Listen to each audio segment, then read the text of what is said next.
Hello students, कैसे आप सब। देखिए स्टूडेंट्स, आज हम पढ़ेंगे टाइम एंड डिस्टेंस। ये आपको पता है टाइम एंड डिस्टेंस के जितने भी वैकेंसी निकलती है एसएससी को, एसएससी सीजीएल हो या अलग अलग से समूह गए वगैरह जितने होते हैं लगभग आ जाते, ट्रेन में ज़्यादा आते हैं ना। तो हम करते हैं, क्वेश्चन भी करेंगे। पहले मैं समझा देता हूँ। टाइम एंड डिस्टेंस आपका टॉपिक है, टाइम एंड डिस्टेंस, समय और दूरी। हिंदी में ही पढ़ेंगे इसको, ठीक है ना। इसमें पहले देख लेना, समय और दूरी से करने के लिए सबसे पहले हमें फॉर्मूला पता होना चाहिए कि चाल बराबर क्या होता है, दूरी बटे समय। ये हमारे पास फॉर्मूला होता है, चाल बराबर दूरी बटे समय, ठीक है। फिर उसके बाद क्या करते हैं हम लोग चाल को हम एस से रिप्रेजेंट करते स्पीड, दूरी को डी से, समय को टी से। हो गया। तो d इज इक्वल टू हो जाएगा t डिवाइड में तो s into T. Distance is equal to the हम बोल सकते हैं स्पीड इंटू टाइम। सबसे बड़ी बात यह है कि अब हम बात कर लेते हैं कि अगर जो स्पीड है हमारी यानी कि चाल है जो, अगर वो किलोमीटर पर आवर में दे, हमको डायरेक्ट इसको मीटर पर सेकंड में बदलना हो तो क्या करें। तो आप क्या करना, किलोमीटर पर आवर जो दे रखा होगा उसको 5/18 से आप मल्टीप्लिकेशन कर देना, वो मीटर पर सेकंड में आपका चेंज हो जाएगा। ऐसे ही आपको मीटर पर सेकंड में दिया होगा तो आप क्या कर देना, इसका रिवर्स कर देना, 18/5 किलोमीटर पर आवर हो जाएगा। ये तो हो गया इसका बेस एक तरीके से। अब हम क्वेश्चन पढ़ेंगे अलग अलग। क्या क्वेश्चन है, पहला क्वेश्चन हम देखेंगे, वो देख लेना आप। देखिए स्टूडेंट्स, पहला क्वेश्चन है हमारा, वो है 30 किलोमीटर पर घंटे की चाल से चलते हुए एक आदमी अपने दफ्तर 6 घंटे में पहुंचता है।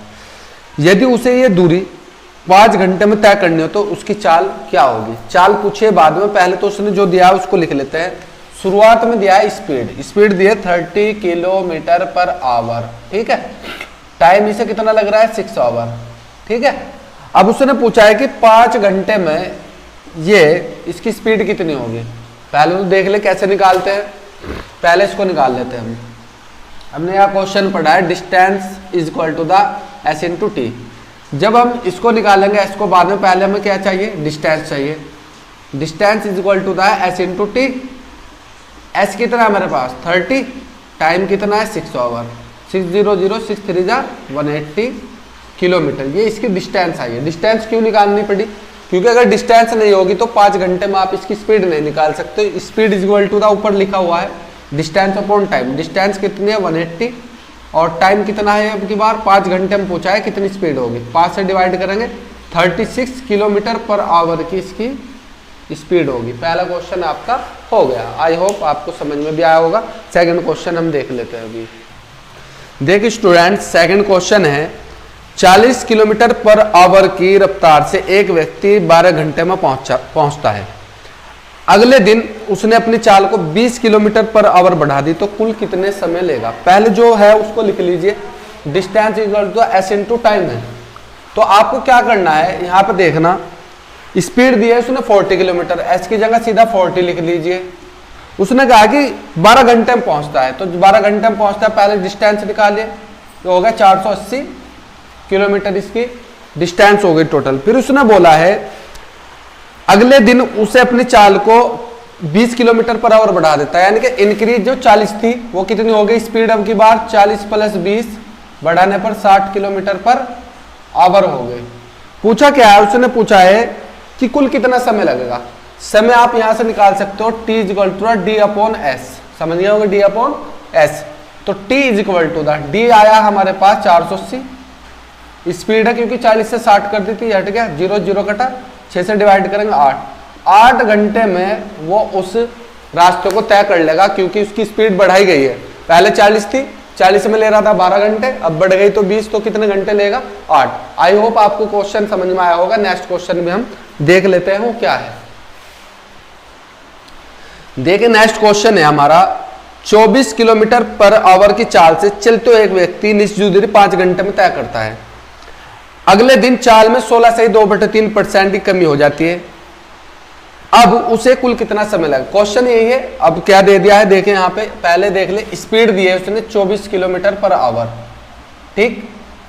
टाइम लगा है उसको 5 घंटे, 5 आवर। पहले तो डिस्टेंस निकाल लीजिए, distance S into T, S कितना है 24, 5 ये है, तो 120 किलोमीटर तो टोटल डिस्टेंस है। लेकिन उसने बोला है उसको कमी कर दी 16/2/3%, यानी कि 120 का 16/2/3% लिया। पहले ही देख लिए 16/2/3% होता कितना है।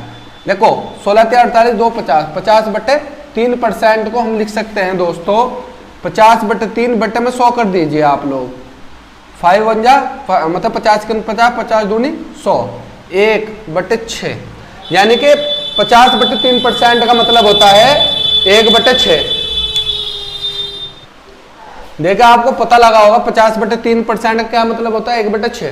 यानी कि उसने बोला कि जो आपकी ये डिस्टेंस है वो आई 120 किलोमीटर, उसने कहा कि स्पीड को कम कर दिया, यानी कि 24 किलोमीटर से उसका 1/6 भाग निकाल दो। 24 गुणा 1/6, 6 चौक 24, यानी कि 4 किलोमीटर पर आवर की स्पीड उसने कम कर दी। तो स्पीड कितनी बचेगी वो देख लेना। स्पीड हो जाएगी 24 - 4 = 20 किलोमीटर पर आवर। यह आ गया, ठीक है। अब हम क्या करेंगे समझना है, यहाँ पे हमें निकालना है कि अब कितना समय लगेगा। समय बराबर हमें पता है कि डिस्टेंस अपॉन स्पीड हो जाएगा। डिस्टेंस हमारी कितनी थी 120, अब स्पीड कितनी है 20, 0 0 कटा 2 6 12, तो 6 घंटे लगेंगे। अब इसको कितने 6 घंटे लग जाएंगे अगर 16/2/3% उसकी क्या कर दी स्पीड को कम कर दिया। आई होप आपको क्वेश्चन समझ में आया होगा। नेक्स्ट भी देख लेते हैं हम लोग। देखिए दोस्तों टाइप सेकेंडरी